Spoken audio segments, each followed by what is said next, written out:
And that led to a lot of work about how to measure consumption, because that was viewed as et cetera, and then I think when the DHS started, there was also a lot of work done about how to measure these things well. And I'm wondering to what extent you have asked yourselves, what would we want, and therefore what changes in our survey methodology would this lead to? Okay. So let's answer this. No, you go first. There's more on your... Mariana, do you want to do anything?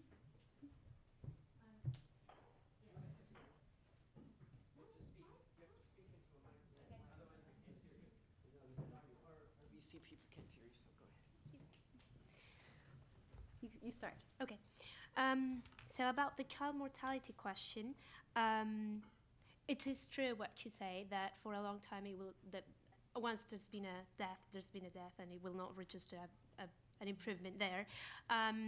Yes, ideally we could restrict it to a certain number having occurred in a certain time span when the survey is done. We only have that with DHS data. We don't have that with MIX or WHS. So that's the reason. We included that non-age restricted or not referred to a time period. And of course, this links to the last question on how we would like to improve survey questions that we are asking ourselves. Of course, this has been an effort to do an estimation with what is available now. But the next step surely is how do we improved surveys, and so yes, that's obviously a very important issue. About Uganda's question, households that don't have children are considered non-deprived in the the child indicator. We have estimated an MPI without child enrollment, and so we have those results. Again, the ranking of countries does not change much, but including child enrollment tends to increase poverty with respect with not including it. But if we think that we are considering households with no children non-deprived, you would tend that a priori would say, well, maybe if we include child enrollment, then poverty would decrease, and it was a surprise to see that actually increases. So it's essentially we see that child enrollment is an important indicator. About the robustness checks, as I said, it's quite basic what we have done so far. Of course, we can do our statistical tests of whether that dominance relation is statistically significant or not. Can and should be done, and that is for future research. And about the weights, no, we haven't applied statistical weights. We haven't tried with that. The reason to use normative weights rather than statistical weights would be that I'm not that familiar with statistical procedures for weighting, but if I'm not wrong, they depend on the data set you use. So it would mean having different weights for different countries, and so it would not be internationally comparable. So that was the reason to use normative weights. But of course, we do encourage countries to develop national measures, and if they think that statistical weights would be a good option, then go ahead, although there will be a problem of comparison over time. Yes. Yeah, go ahead. No, go. No, just one kind of general point. I think this is fantastic to see so many people here and so much interest. I think that it's important to bear in mind that a lot of the issues we're talking about now derive from the effort to have something which can be computed on a comparable basis for as many countries as possible. And I think that many of you are actually working with countries, and you can do something much better at the country level. So if you buy into the concept, if you buy into the idea, if you think it's interesting, please go forth. Don't be constrained by any of these decisions which have been made, the way you do with poverty assessments at the moment. So if we sat down and thought about the $1 a day, there are lots of problems with the $1 a day, but we realised that some of those decisions, or many of the decisions and constraints arise because, we want to have comparability across the countries.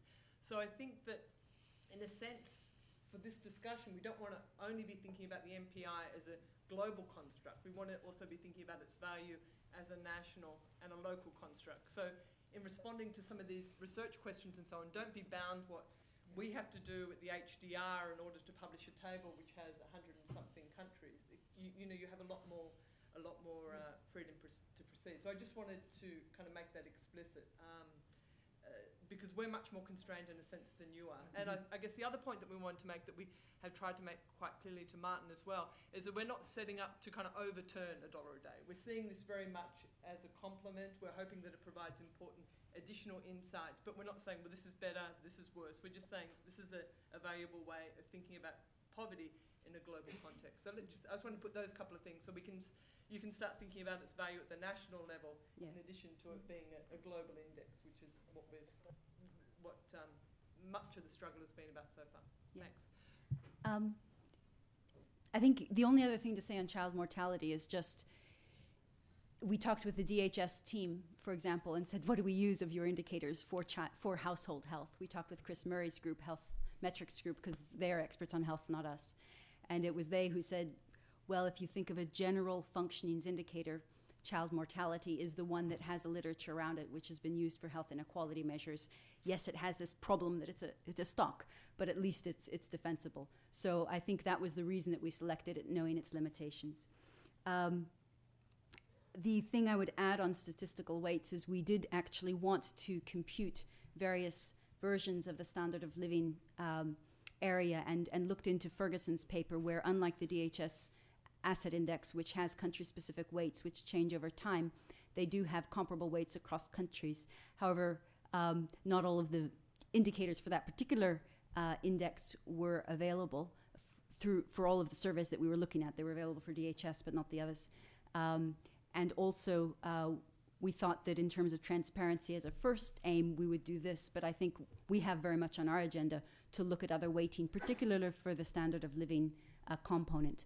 And I should mention that the weight on that, although we say they are equal weights, implicitly the weight on standard of living is often higher, because often the head count of deprivation is higher in those dimensions, and weight is a function of the head counts as well as the explicit weights imposed on dimensions.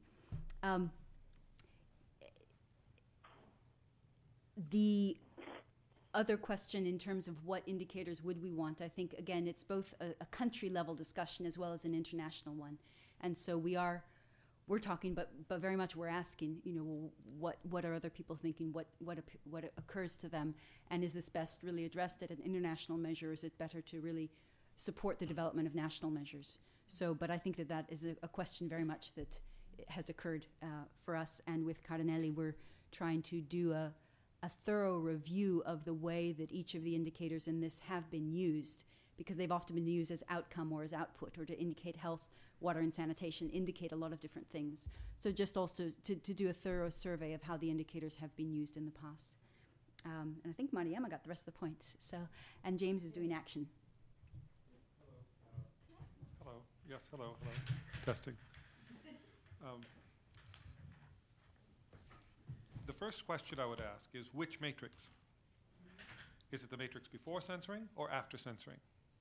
We would argue after censoring is the more important, because you're getting people who are multiply deprived, families multiply deprived, not individuals who happen to have one or two deprivations. So I think the misleading part of looking in columns of the original matrix has been wiped away by our censoring, and allows you now to see more straightforwardly who might be poor and therefore have better chance at targeting the poor through the very policies you're talking about.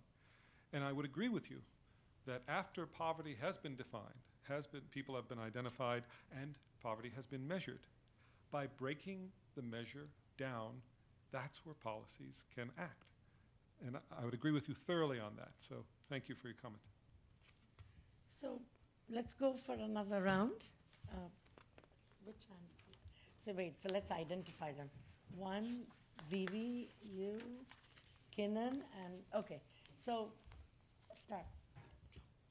Who? Okay, I think I can't.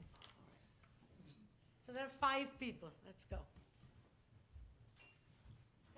Okay, it's working. Okay, thank you very much. I'm thinking about this new approach. I definitely think I see application more on a national level, where you actually can agree on a reasonable set of deprivation criteria, cutoffs, levels, weights, and then you can calculate the score and try to see how it changes over time.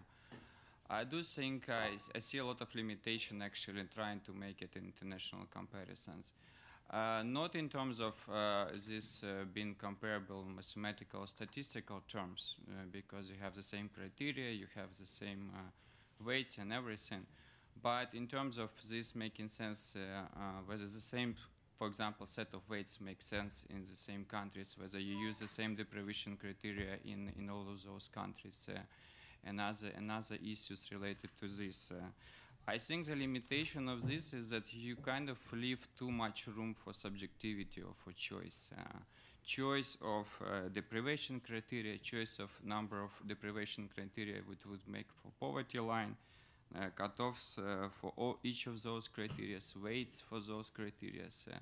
And you know, there is a saying where we say we like choice, but we hate choosing, you know. So in terms of practicality, I think this is where a lot of problems for application of this methodology, I think, will arise, especially in international comparisons. Thank you.